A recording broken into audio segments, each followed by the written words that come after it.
بسم اللہ الرحمن الرحیم۔ اللہم صلی علی سیدنا و مولانا محمد و علی آلہ وصحبہ وبارک وسلم علیہ۔ رب اشرح لی صدری ویسر لی امری واحلل عقدۃ من لسانی یفقہوا قولی۔ السلام علیکم، آپ دیکھ رہے ہیں اسلام ود رابل۔ آج سے ہزاروں سال قبل ایک ظالم اور مشرک بادشاہ کی حکومت تھی جس کا نام دقیانوس تھا۔ اس کی حکومت میں جو شخص بھی بت پرستی نہ کرتا وہ اسے قتل کروا دیتا۔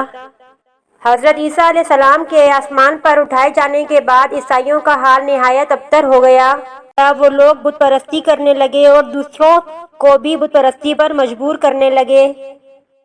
بتوں کی پوجا کرتے تھے، اپنے ہاتھوں سے تراشے ہوئے پتھروں کو خدا سمجھتے اور ان کی عبادت کرتے تھے اور ان کے لیے جانور ذبح کرتے تھے۔ چند نوجوان تھے، اللہ تعالیٰ نے ان کو عقل دی، احمقانہ حرکتوں سے ان کو نفرت ہوئی، وہ بت پرستی سے بیزار تھے، وہ صاحب ایمان تھے۔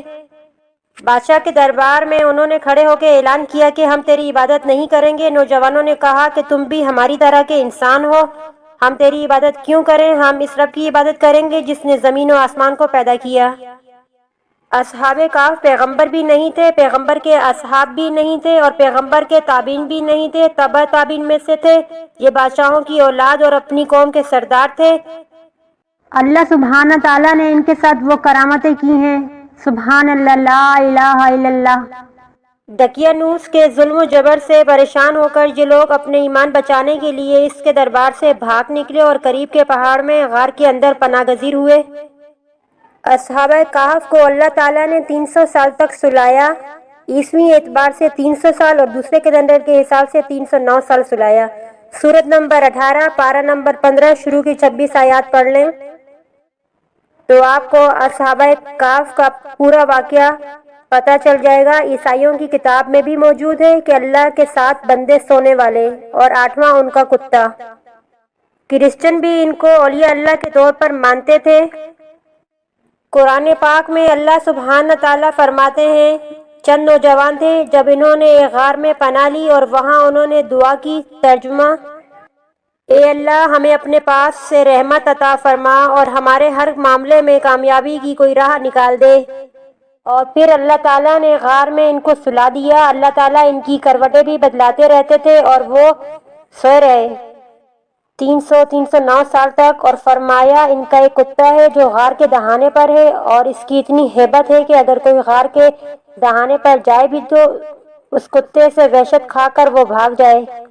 وہ حفاظت کے لیے تھا۔ اس کتے کو بھی اللہ تعالیٰ نے ویسے سلا دیا، اگر کوئی بھولا بھٹکا وہاں پہنچ بھی جائے گزر جاتا تھا غار کو دیکھ کر۔ دقیانوس نے جب ان لوگوں کو تلاش کرایا تو پتہ لگا کہ وہ لوگ غار کے اندر موجود ہیں تو وہ بے حد ناراض ہوا اور غصے میں یہ حکم دے دیا کہ غار کو ایک دیوار اٹھا کر بند کر دیا جائے تاکہ یہ لوگ اسی حال میں رہ کر مر جائیں اور وہیں غار ان لوگوں کی قبر بن جائے۔ مگر دقیانوس نے جس آدمی کے سپرد یہ کام کیا تھا وہ بے حد نیک اور صاحب ایمان آدمی تھا۔ اس نے اصحاب کہف کے نام کی تعداد اور ان کا پورا واقعہ ایک تختی پر لکھ کر تانبے کے صندوق کے اندر رکھ کر دیوار کی بنیاد میں رکھوا دیا اور اسی طرح کی ایک تختی شاہی خزانے میں محفوظ کرا دی۔ کچھ دنوں کے بعد دقیانوس بادشاہ مر گیا اور انہیں اصحاب رقیم بھی کہا جاتا ہے۔ رقیم عربی میں کہتے ہیں تختی کو۔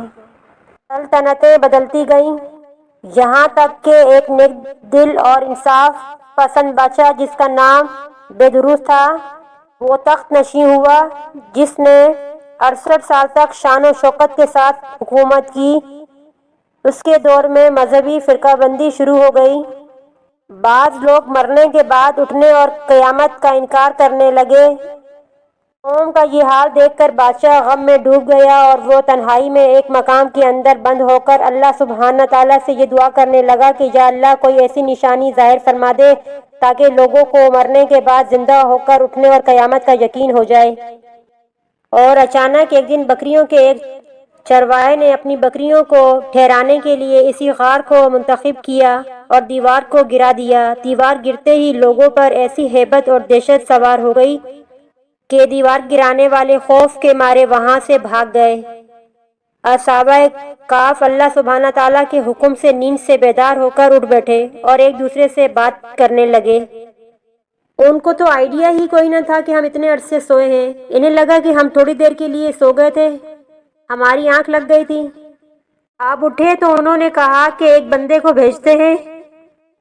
اچھا تو 300 سال تک بھوک نہیں لگی، لیکن اٹھے تو تقاضے شروع ہو گئے۔ وہ معجزانہ طور پر سوئے ہوئے تھے۔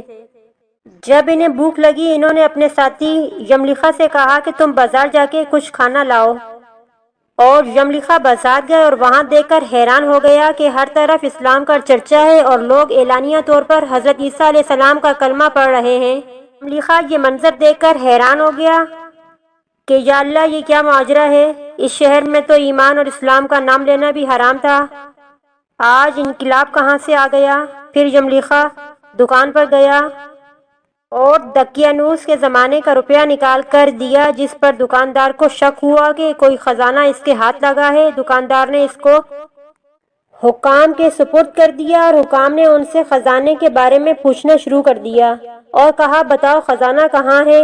یملیخا نے کہا کوئی خزانہ نہیں، یہ ہمارا روپیہ ہے۔ حکام نے کہا ہم کس طرح مان لیں؟ یہ سکہ تو 300 برس پرانا ہے، صدیاں گزر گئی، سکے کا چلنا بند ہو گیا ہے، اور تم ابھی جوان ہو، لہٰذا صاف صاف بتاؤ کہ مسئلہ کیا ہے؟ یہ سن کر یملیخا نے کہا کہ تم لوگ یہ بتاؤ کہ دقیانوس بادشاہ کا کیا حال ہے؟ حکام نے کہا اس نام کا تو کوئی بادشاہ موجود نہیں ہے، ہاں سینکڑوں برس پہلے اس نام کا بادشاہ گزرا ہے جو بت پرست تھا۔ وہ کہنے لگا ابھی ہی تو ہم لوگ اپنی جان اور ایمان بچا کر بھاگے ہیں، میرے ساتھی قریب ہی ایک غار میں موجود ہیں، تم لوگ میرے ساتھ چلو، میں تم لوگوں کو ان سے ملا دیتا ہوں۔ حکام اور بہت سارے لوگ اس غار کے پاس پہنچے۔ اصحابہ کہف یملیخا کے انتظار میں تھے۔ جب واپسی میں دیر ہوئی تو ان لوگوں نے خیال کیا کہ شاید یملیخا گرفتار ہو گیا ہے، اور جب غار کے منہ پر بہت سارے لوگوں کا شور و غل دیکھا تو وہ سمجھے کہ دقیانوس کی فوج ہماری گرفتاری کے لیے آ رہی ہے، تو یہ لوگ خاموشی کے ساتھ ذکر اور عبادت میں مصروف ہو گئے۔ حکام نے غار پر پہنچ کر تانبے کا صندوق دریافت کیا اور اس کے اندر سے تختی نکال کر پڑھنے لگے تو اس پر لکھا تھا یہ لوگ اپنے دین کی حفاظت کے لیے دقیانوس کے خوف سے اس غار میں پناہ گزیر ہوئے، اور دقیانوس نے خبر پا کر ان لوگوں کو غار میں بند کر دیا۔ حکام نے اپنے بادشاہ بیدلوس کو اس واقعے کی اطلاع دی۔ بادشاہ غار پر پہنچا تو اصحابہ کہف نے بادشاہ سے ملاقات کی۔ بادشاہ سجدے میں گر کر اللہ کا شکر ادا کرنے لگا، میری دعا قبول ہو گئی اور اللہ تعالیٰ نے ایسی نشانی ظاہر کر دی جس سے موت کے بعد دوبارہ زندہ ہونے پر ہر آدمی کو یقین ہو گیا۔ اصحابہ کہف بادشاہ کو دعائیں دینے لگے، اللہ تعالیٰ تیری بادشاہت کی حفاظت فرمائے، اور دوبارہ غار کے اندر چلے گئے اور سو گئے۔ اللہ تعالیٰ نے انہیں اسی حالت میں موت دے دی۔ بادشاہ بیدروس نے لکڑی کا صندوق بنا کے اصحابہ کہف کی لاشوں کو اس میں رکھوا دیا، اور اللہ تعالیٰ نے اصحابہ کہف کا ایسا رعب لوگوں کے دلوں میں پیدا کر دیا کہ کسی کی مجال نہیں کہ غار کے منہ تک جا سکیں۔ اس طرح اصحابہ کہف کی لاشوں کا اللہ تعالیٰ نے سامان کر دیا۔ پھر بیدروس بادشاہ نے غار کے منہ پر ایک مسجد بنوا دی اور سالانہ ایک دن مقرر کر دیا کہ سارے شہر والے اس دن عید کی طرح زیارت کے لیے آیا کریں گے۔ اللہ سبحانہ تعالیٰ قرآن پاک میں فرماتے ہیں تم اس کو بہت بڑا معجزہ سمجھ رہے ہو؟ نہیں، یہ تو کوئی بڑی بات نہیں۔ کہا تم یہ گمان کرتے ہو کہ یہ بڑا عجیب معجزہ ہے؟ یہ تو اللہ کے لیے کچھ نہیں، اس لیے کہ ہمارا رب تو بہت بڑا ہے، یہ تو ہمارے رب کے لیے کوئی بڑی بات نہیں ہے۔ بے شک سورہ کہف پارہ نمبر 15 سے 16، پہلے 26 آیات میں صحابہ کہف کے واقعے میں کتے کا ذکر ہے، اس میں غار کے دہانے پر کتے کے بیٹھنے کا بھی ذکر ہے، اس کے روبدار ہونے کا بھی ذکر ہے، لیکن یہ ذکر نہیں ہے کہ یہ جنت میں جائے گا۔ مسلم میں صرف اتنا لکھا ہے کہ قیامت والے دن اللہ تعالیٰ سارے جانوروں کو زندہ کریں گے، اگر بغیر سینگ والی بکری نے دنیا میں سینگ والی بکری کو مارا ہوگا تو بدلہ دلوایا جائے گا، بس اس کے بعد ان کو برابر کر دیا جائے گا۔ جانور کوئی جنت میں نہیں جائے گا، جنت کو اللہ تعالیٰ نے انسانوں کے لیے بنایا ہے، جانوروں کے لیے نہیں بنایا، جنت میں کوئی جانور نہیں ہوگا۔ ملتے ہیں ایک نئی ویڈیو کے ساتھ، اجازت دیجیے گا اس اپنے پن کے ساتھ کہ اپنا بہت خیال رکھیے گا۔ اللہ حافظ۔